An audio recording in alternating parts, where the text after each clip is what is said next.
I'm sure you're wondering what's going on. I can assure you it's not as it first appears. I know, a butler, a gun, body lying on the floor. You may have even heard gunshots earlier. Yes, he was murdered, but it was someone else who shot him. Perhaps I should better explain. You see, while the course of events ended here only moments ago, they began hours before. Others had all been called here by Mr. Walters. This is his house. By the way, that's Mr. Walters over there. This is rather complex. I think it would be best if I just take you back and let you see the course of events yourself. I could never do this story justice in my own words. Imagine it's now earlier this evening, and as I said, others had been called here to meet with Mr. Walters and... Oh dear. Mr. Walters! Mr. Walters! Steve, you need to get up. I'm supposed to be dead. I know, but these people came to see a story, and we can't very well show them the events of how you were murdered with you lying in the middle of the floor dead. But I've been shot. No. See, it's earlier now. You won't be shot for some time yet. You think it'll be okay? They won't be upset if a dead man suddenly stands up and walks away? They'll understand. They came here to see a story, not to watch you lie on the floor. Go ahead and get up. Wasn't really prepared for this. I was expecting to be dead. No, it's for the best. So what do I do now? Start in the other room. I sure hope you know what you're doing. So do I. Well, as I was saying, several people had all been called here by Mr. Walters. This is Betty Dupree, an old flame of Mr. Walters. She still intends to marry him, but not for the right reasons. And here is Jennifer Jones, Mr. Walters' business partner. Lydia Comfrey, Mr. Walters' current fiancée. He loves her, and she loves his money. And finally, there's Preston Lavender, Lydia's friend. Enough said. So there you have it. You've met everyone, and with that, I give you the murder of Stephen Walters. How should I know why we're here? You're his business partner. Yeah, and you're his fiancé. Would you two quit your bickering? And I certainly don't know why you're here. Because I was the future Mrs. Walters long before you ever came into the picture. Was is the key word there? Ladies, please. Must you bring him everywhere? I was invited just like you. Yeah, I bet you were. How As you may have gathered, these folks don't exactly get along. They never have. To be quite honest, they're not the easiest of people to get along with. Who's he talking to? I don't know. Who are you talking to?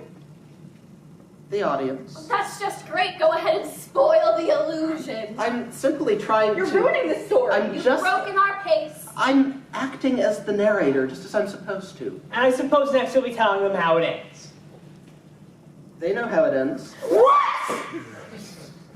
They know how it ends. Then what is the point? This is supposed to be a mystery. How much mystery can there be when they already know how it ends? Well, it's true they know how it ends. They don't know who did it, only that it was done.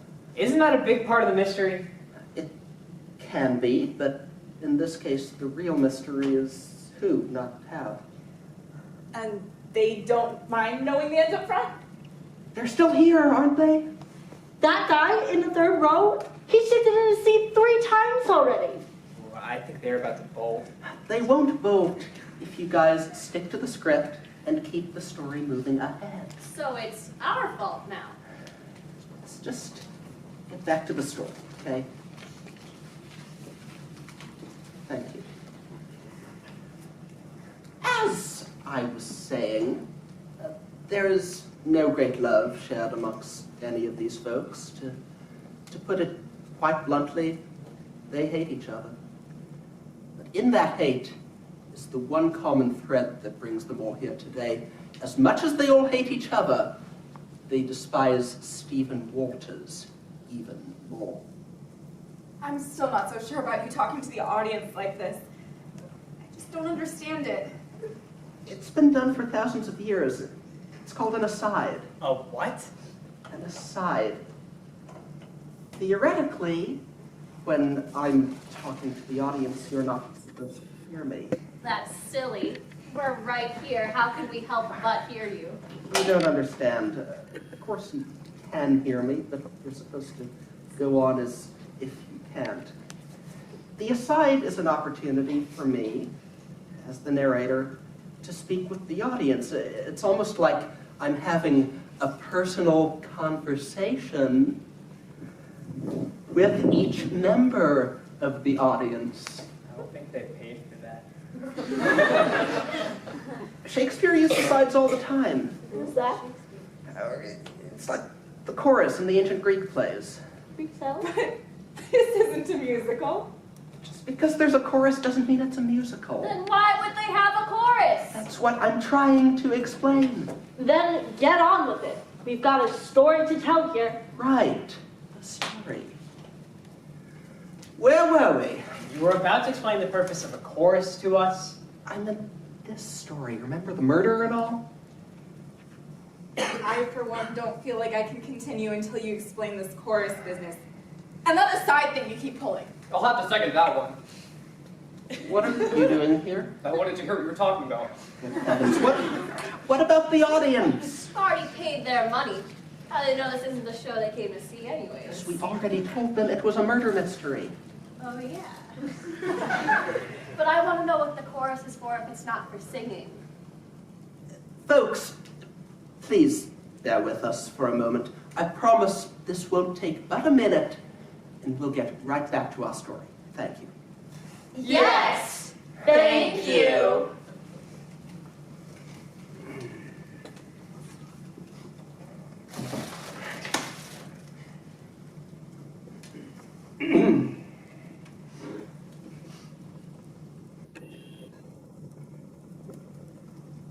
As I said earlier, as the narrator, I will often speak with the audience as the story unfolds, much like the Greeks did in their plays thousands of years ago. But there, they most often used what is known as a chorus. But they didn't sing. They may have in some cases, but they didn't have to. You see, it wasn't the delivery that was important, it was the message. Well, what was the message? It would depend on the story. What's important to you now, and how this relates to the asides you've witnessed so far today, is why the chorus was there in the first place. Well, why were they there? First and foremost, to help the story move forward. Why not just let the characters tell the story through dialogue? They probably could, but when a story is very complex, it would take hour after hour of dialogue just to set the stage for the events to come. But if someone, or a group of people, a chorus, were to fill in some of the background and details as the story goes along, the audience gets all the information, and then the most important parts of the story can be played out on the stage through dialogue. I don't get it. Yeah, what are you talking about? The chorus, or in this case a narrator, provides details and information to the audience that may not be readily apparent, but is important to the story as a whole. But why do you keep talking to the audience? To help the story move ahead. Sounds like a way for you to get some extra lines and upstage everyone. It's nothing like that. Everything I say has been carefully thought out by the writer. Every line, stage direction, and aside has been thought out and written down, and for the story to work, it must be followed completely. You do seem to have a lot of lines, and some of your speeches are even bordering on soliloquies. That isn't true. No? Then why is it that your lines are coming up every other time, yet we all have to play round robin? I don't know. I'm just an actor doing my lines as written. If you want to take issue with the quantity and occurrence of your lines, talk to the writer. Maybe you already did. That's why you have all the best lines. This is getting too ridiculous. We have a story to tell, and I think it would be best if we got back to it. Easy for you to say, what with you having the leading role and all. I don't have the leading role. Oh, no? Then who does? Well, I would say it's Steve. Steve's the lead. But he's dead. Not yet, he isn't. Yeah, no, yet I'm not. But he will be, and he hardly has any lines. Yes! What about that? I have more lines than Steve. Quality of lines is no factor in determining who's the lead character. Now what are you talking about? The number of lines is no criteria in determining who's the lead character. Then what is? The lead character is the one who gives all the other characters a reason to be here. This is way too technical, I'm bored. Okay, we're getting way off track. Let's just get back to our story, the one the audience came to see, and try to entertain them to the best of our abilities. Remember, every part is important to the whole of the story, no matter how large or how small.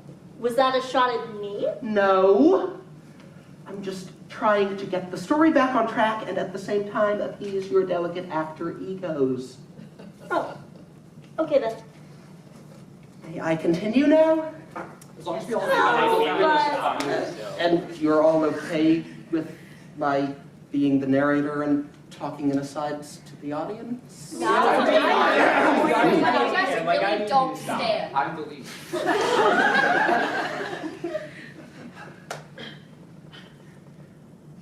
Thank you.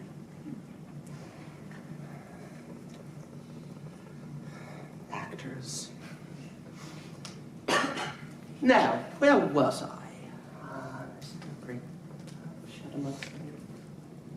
Okay, right. As I was saying, none of these folks care much for the other, and they had all been brought here by Steve for reasons yet unknown. Well, I know why. What are you doing? I felt it my responsibility to interject and draw attention to myself being the star and all. The star. Now I've heard it all. Next you'll be telling us the only reason these people are here is to see you. That's it! That is People, it! please, just calm down, Lydia. You get off the stage. I'm the fucking lead.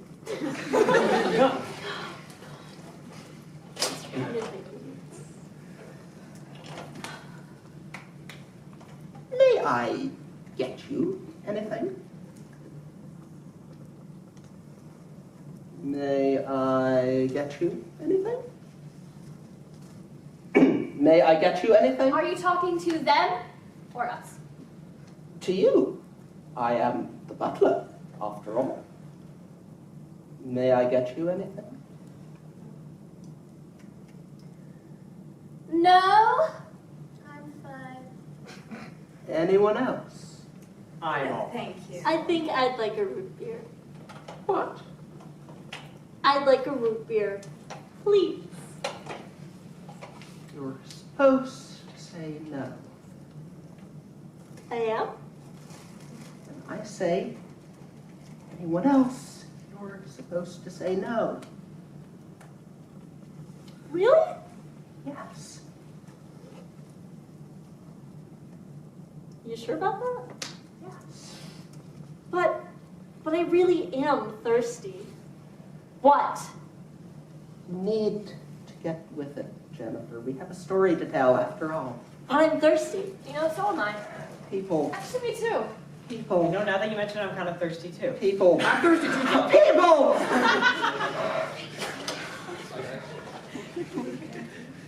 What are you doing? You asked us if we wanted anything, and we said no. As you should. But we actually are thirsty. But you're not supposed to be thirsty. It's not part of the script. Really? And what has been a part of the script so far? I really don't think this is the time nor the place to go into that. We must finish telling the story. Are you going to get us something to drink? No, I am not going to get anyone something to drink. But what I am going to do is try my best to keep the story moving ahead, no matter what any of you try to do. John's right. We have to get back on track.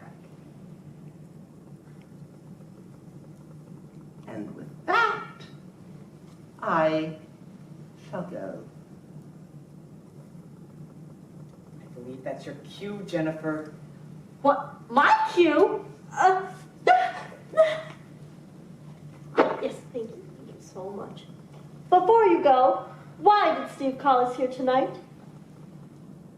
I am only the butler, and to that I do not know. And as the narrator. To that, I cannot say.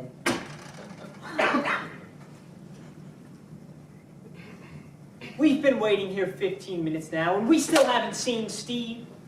I just wonder if this is one of his practical jokes, and he isn't even here. He wouldn't. Would he? He might. He loves to make us suffer and show he has complete control over us. He certainly doesn't control me. I don't even know why you're here, dear. I am here because Steve wishes me to be here, dear. And truth be told, I'm pretty sure it's for more than just my presence. What was that? What? That little thing you just did. What was that all about? Well, Yes? Yeah. well, I was trying one of those asides. You know, like John was doing earlier. Oh, good heavens. This whole play has become one big farce. We might as well just all walk around the stage, incessantly babbling for 15 minutes, and just send these kind people home. What a spoiled sport you are. I think you're just jealous. Jealous? Of what? Of my superior acting and ad-libbing ability that I used to carry you and the rest of this cast through this show. You got to be kidding. I've seen you. All of you looking at me in awe. Yeah, no. If that's short for awful, then you're right. Why, you! What? More superior ad-libbing, I see. All right. Now, apologize. I won't. Make him apologize! Apologize yourself. Freeze! This is the police! I've got you all covered. The police? You're not a cop. I just always wanted to say that. Oh my God, if that isn't the most ridiculous thing I've ever heard. How's that? I'll fucking shoot, I baby. swear to God.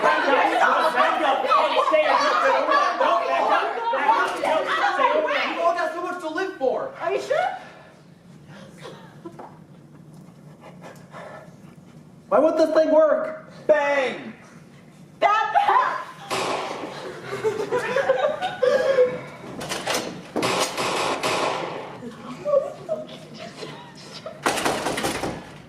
I need a drink.